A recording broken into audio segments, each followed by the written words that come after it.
नमस्कार दोस्तों, मैं अविनाश कुमार एजुकेशन वाले में आपका बहुत बहुत स्वागत करता हूं और आशा करता हूं कि आप सभी लोग अपनी पढ़ाई पूरी मेहनत और लगन के साथ कर रहे होंगे। दोस्तों, हम अपनी इस वीडियो में जो आरआरबी, ग्रुप डी और एनटीपीसी वगैरह में पूछे गए जो क्वेश्चन है पिछले सालों में, उन क्वेश्चनों को लाए हैं। और पिछली और भी वीडियो हमारी जो बनी है उसमें भी हम क्वेश्चन लाए हैं और आगे आने वाली कुछ वीडियो और बनाएंगे हम, जो आरआरबी ग्रुप डी से संबंधित जो क्वेश्चन होंगे, बहुत इंपॉर्टेंट क्वेश्चन होंगे जो पिछले एग्जामों में आ चुके हैं, वो क्वेश्चन हम लाएंगे। ठीक है दोस्तों, आपको बस हमारे साथ बने रहना है।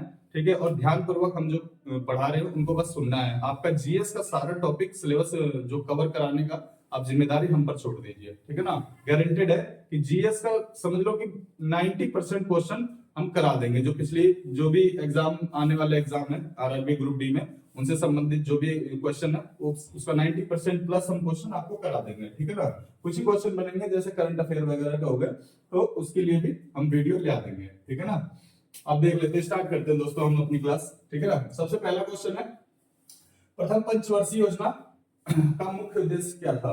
ठीक है ना, देखो दोस्तों, टोटल 12 पंचवर्षीय योजना हुई है अपने देश में। जब से देश आजाद हुआ है और अब तक का टोटल 12 पंचवर्षीय योजना हुई है।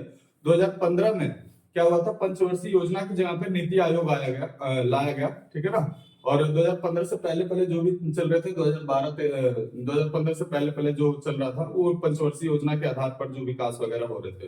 तो टोटल 12 पंचवर्षीय योजना होती है, और पंचवर्षीय योजना का मतलब 5-5 वर्षों की योजना। ठीक है ना, तो पहली जो पंचवर्षीय योजना हुई थी 1951 में, ठीक है, जब हमारा देश आजाद हुआ था उस टाइम पे जो सबसे पहली पंचवर्षीय योजना हुई थी 1951 में, तो उसका एक उद्देश्य था।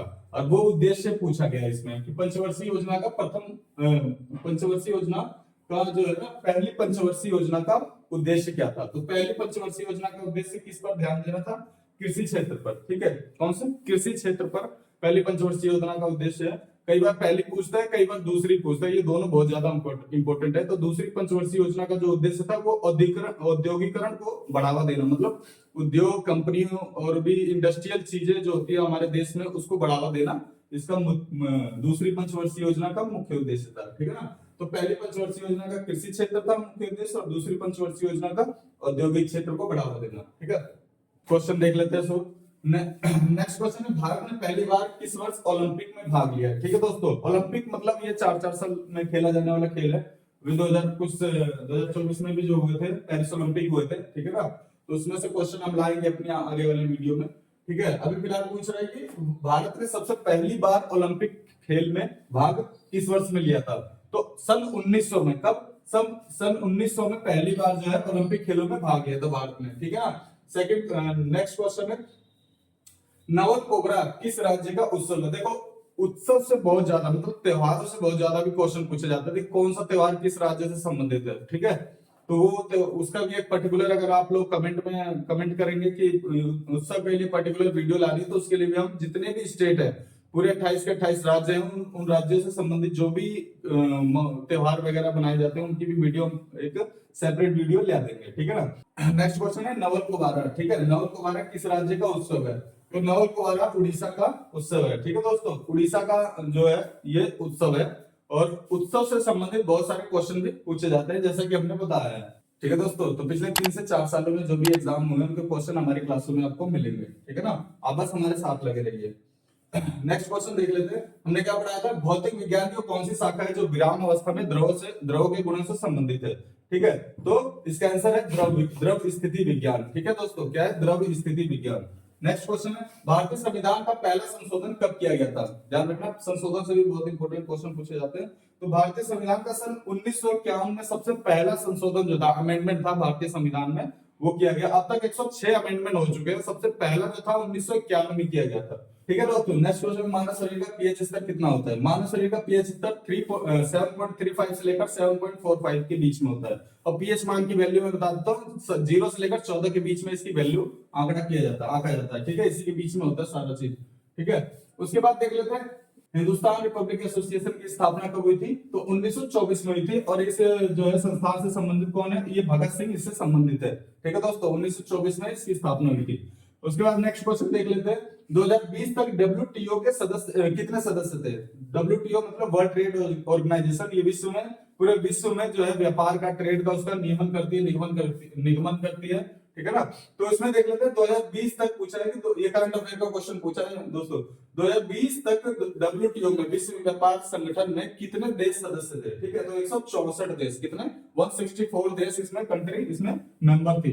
ठीक है, तो उसके बाद देख लेते हैं नेक्स्ट क्वेश्चन है, भारत का सबसे पहला परमाणु ऊर्जा संयंत्र कौन सा है? दोस्तों भारत में अब तक टोटल 8 परमाणु संयंत्र है। 8 में से 8 की चर्चा हम अपने आने वाले वीडियो में कर लेंगे। और इसमें देखते हैं कि भारत का पहला, इसमें पूछा है कि भारत का पहला ऊर्जा संयंत्र पूछा है, तो सबसे पहला ऊर्जा संयंत्र तारापुर में। ठीक है दोस्तों, कौन सा है? तारापुर ऊर्जा संयंत्र, परमाणु ऊर्जा संयंत्र भारत का सबसे पहला परमाणु ऊर्जा संयंत्र है।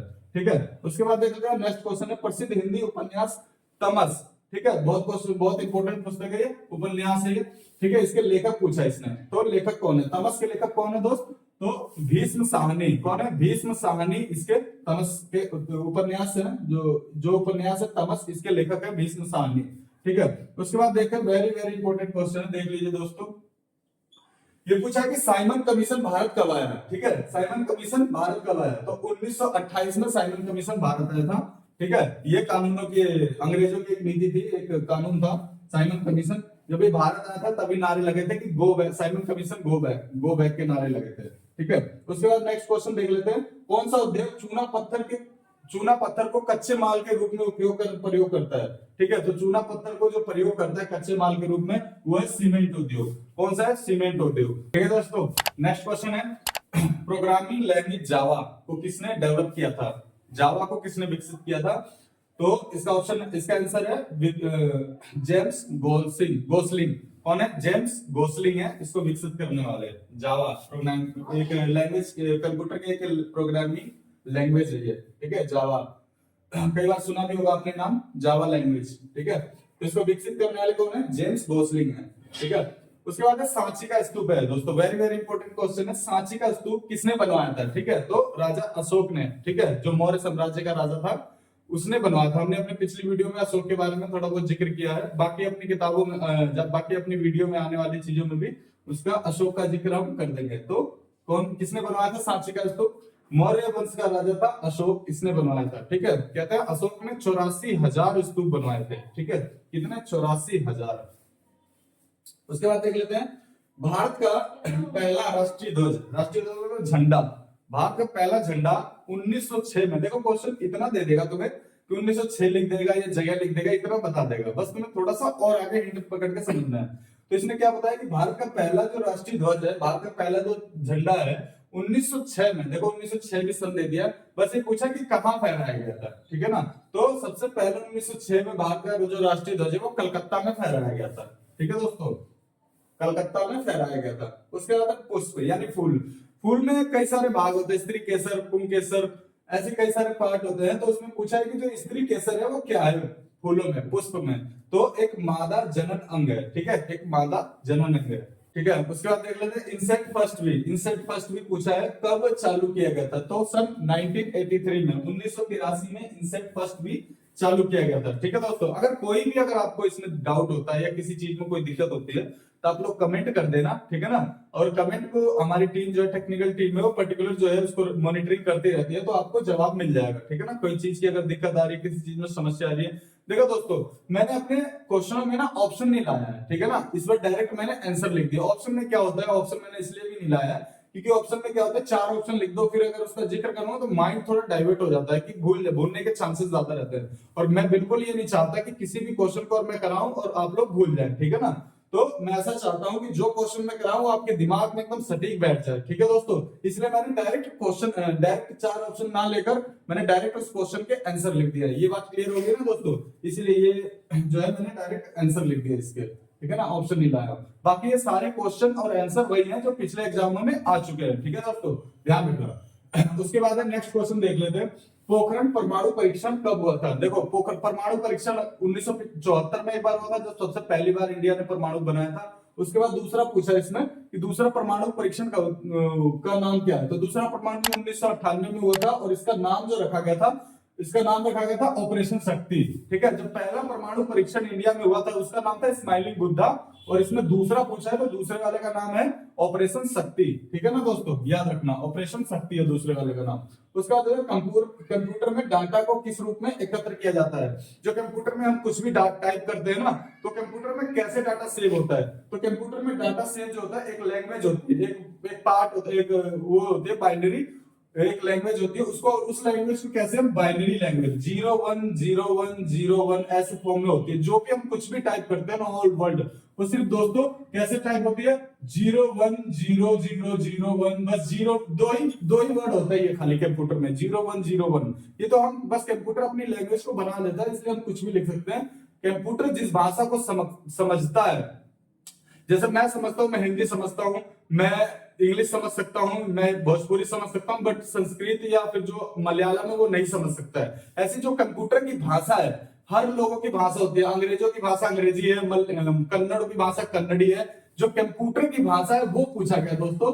तो कंप्यूटर किस भाषा को समझता है, तो कंप्यूटर जिस भाषा को समझता है उस भाषा का नाम है बाइनरी लैंग्वेज। और वो भाषा कैसे लिखी जाती है, तो उस भाषा में सिर्फ दो ही अक्षर होते हैं, जीरो और वन, बस इसी को लिखा जाता है 010001। वो अपनी भाषा बस इसी को आगे पीछे करके समझता रहता है।